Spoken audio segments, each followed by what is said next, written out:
سفر ہے نا یہ بڑا امپورٹنٹ ہے پاکستان کی فیوچر کے لیے. سو اس لیے ہم خاص طور پہ داد دیتے ہیں اپنے سپریم کورٹ پہ کہ جب واضح ہم نے اپنی گورنمنٹس قربان کی, آئین کو دیکھتے ہوئے وکیلوں کے ساتھ پہلے بیٹھے, وکیلوں نے ہمیں شور کیا کہ 90 دن سے آگے جا ہی نہیں سکتا, پھر ہم نے اپنی حکومتیں قربان کی.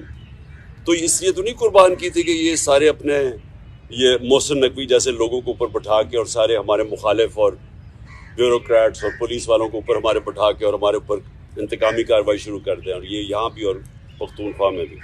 ہم نے تو اس لیے کیا تھا کہ ہم نے کہا کیئر ٹیکر آئے گا اور اس کے بعد 90 دن میں الیکشن ہوگی, تو یہ اس سے پیچھے ہٹ رہے تھے. اور یہ بھی کہ اتنا آگے نکل گیا, یہ بھی صاف آئین کی خلاف ورزی ہے ابھی بھی, کیونکہ یہ ظاہر ہے یہ وہ جو 90 دن کے بیچ میں نہیں ہو سکتا کیونکہ انہوں نے اتنا ڈیلے کر دیا. تو اپنی عدلیہ کو پہلے تو میں خراج تحسین پیش کرتا ہوں, اور یہ اپنے ملک کے لیے بھی یہ بڑی خوشائن چیز ہے. دوسرے جو ماشاءاللہ ہماری سب سے بڑی پارٹی ہے پاکستان میں اپنی جوڈیشری کو یہ آج اعتماد دلوانا چاہتا ہوں کہ قوم ان کے ساتھ کھڑی ہے, کہ ان کو کوئی یہ وہ 98-99 میں نہیں جدھر ڈنڈو مار کے سپریم کورٹ کے اوپر حملہ ہوا تھا اور کچھ ریئیکشن نہیں آیا, بہت بڑا ریئیکشن آئے گا پاکستان کے اندر.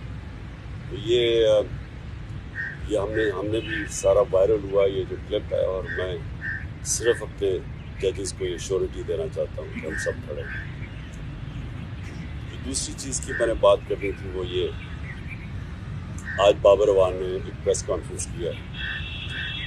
دیکھیں پہلے تو 17 مجھے قصے ہیں, میں نے جن 3 لوگوں کے نام لیے تھے میرے اوپر جب واردات ہوئی تو میں نے ان تینوں کے نام لیے, تو ہر چیز جو اس کے بعد ہوئی میرے اٹیمپٹ کے بعد وہ مجھے کنفرم کرتی ہے کہ وہ تینوں ملوث تھے اس میں. پہلے تو کور اپ کرنے کی کوشش کی, وہ نوید سے پہلی سٹیٹمنٹ, پھر شام کو دوسری سٹیٹمنٹ آ گئی. دوسری سٹیٹمنٹ جب وہ کر رہا تھا تو JIT کے اندر رپورٹ ہے کہ وہاں 5 نامعلوم افراد بیٹھے ہوئے تھے کاؤنٹر ٹیررزم کی. جب اس کو پہلے تو نوید کو یہ DPO گجرات نے اس کی سٹیٹمنٹ کر کے وائرل کر دی, وہ بھیج دیا. سب سے پہلے جو ہمارے مخالف اینکرز تھے ان کے پاس پہنچ گئی. اس کے بعد اس کو اٹھا کے لے کے گئے کاؤنٹر ٹیررزم ڈپارٹمنٹ میں. ادھر 5 نامعلوم افراد جو کہ جج کے سامنے اینٹی ٹیررزم کورٹ کے جج کے سامنے JIT کی رپورٹ ہے کہ وہ 5 نامعلوم افراد تھے, وہ وہاں بیٹھے. اس نے دوسری اس کی ویڈیو بنائی اور کئی گھنٹے وہاں رکھا. اور پھر جب JIT نے ان دونوں کو وہ جو SSP تھا CTT کا اس کو جب بلایا, اور یہ جو DPO گجرات کو بلایا, انہوں نے ریفیوز کر دیا آنے کو. پنجاب کی CTT تھی, تو کون طاقتور تھا جو ان کے پیچھے کھڑا تھا کہ انہوں نے ہماری گورنمنٹ ہوتے ہوئے منع کر دیا. پھر اس کے بعد جو JIT کو سیبوٹاج کرنے کی کوشش کی, 4 لوگوں نے اپنے بیان بدلے JIT کے لوگوں نے. ان کے بعد اس کے اوپر پروسیکیوٹر جنرل نے ان کے اوپر تفتیش کی, اس نے کہا کہ ان کے اوپر ایکشن لینا چاہیے. انہوں نے سیبوٹاج کرنے کی کوشش کی ہے.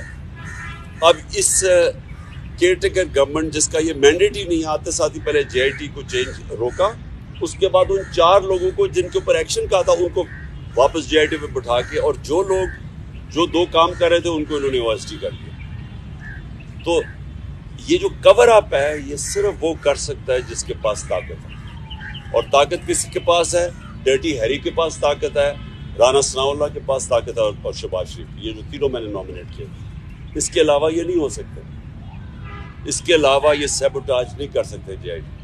اب بات یہ ہے کہ یہ 3 ان کو سب سے زیادہ خوف کیا کہ عمران خان اقتدار میں نہ آ جائے, یہ تینوں کو خوف ہے. اور یہ 3 پاور میں بھی بیٹھے ہوئے ہیں, اور مجھے سب سے زیادہ خطرہ ان سے. تو میں نے پہلے بھی ٹی وی پہ کہہ بیٹھا ہوں کہ یہ ایک اب دوسرا پلان بنا ہوا ہے مجھے قتل کرنے کا.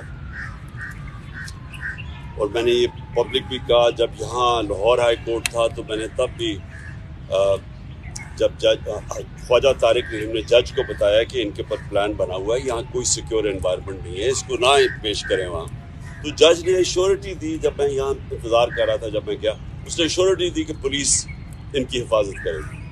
وہاں پہنچا, وہاں پولیس ہی بھاگ گئی ساری, کوئی کسی قسم کی پروٹیکشن نہیں تھی, بالکل ایک ایکسپوز تھا کہ کوئی بھی کچھ واردات کر سکتا تھا. پھر انہوں نے مجھے پنڈی بلایا, یہ اسلام آباد میں 3 اپیرنسز تھی. وہاں آج بابر اعوان نے جو اندر کے کیمراز تھے, جو CCTV کیمراز تھے, وہ بند کیے گئے. جو وہاں سیکیورٹی کے لوگ تھے وہ وہاں سے غائب تھے, کوئی سیکیورٹی نہیں تھی. CCTV کیمراز بند کیے گئے, اور بالکل کسی پروٹیکشن کے بغیر میں تینوں عدالتوں کے اندر ایکسپوز تھا. اب سوال یہ ہے کہ یہ کس کا انٹرسٹ میں ہے کہ مجھے کون آپ پروٹیکٹ کرے گا؟ جنہوں نے پروٹیکٹ کرنا ان سے ہی خطرہ ہے.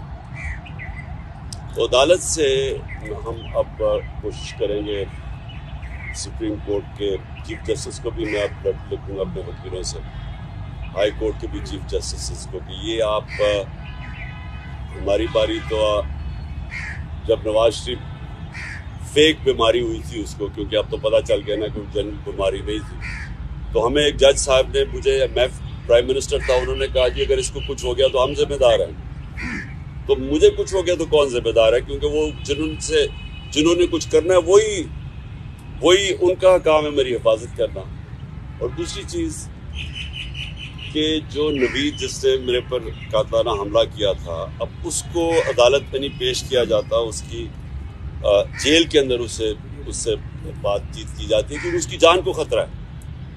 تو جس کی جان کے اوپر اٹیمپٹ ہو چکے اور خطرہ ہے, اس کو کیوں وہ یہ گھسیٹ رہے ہیں؟ اور ان کیسز میں یعنی جو مزاحیہ خیز کیسز ہیں, ایسے کیسز ہیں جن کے اوپر کبھی یعنی اگر دنیا مذاق اڑائے گی کہ ایک ٹیررزم کا کیس کر دیا وہاں الیکشن کمیشن کے باہر, جبکہ میں وہاں تھا ہی نہیں, میں گھر پہ بیٹھا ہوا تھا, وہ مظاہرہ ہو رہا ہے, میرے اوپر دہشت گردی کا کیس کر دیا. یا دوسرا وہ جو ایک اور, اب سب کو پتہ ہے کہ الیکشن کمیشن پوری طرح, اب تو خیر ساری قوم کو پتہ چل گیا کتنی جانبدار ہے, یہ تو حکم ہی ساری ان سے لیتی ہے. اس نے کیسز کیا فورن فنڈنگ کا, وہ بھی کوئی کیس نہیں ہے, اب وہ چینج ہو گیا پروہیبٹیو فنڈنگ کا.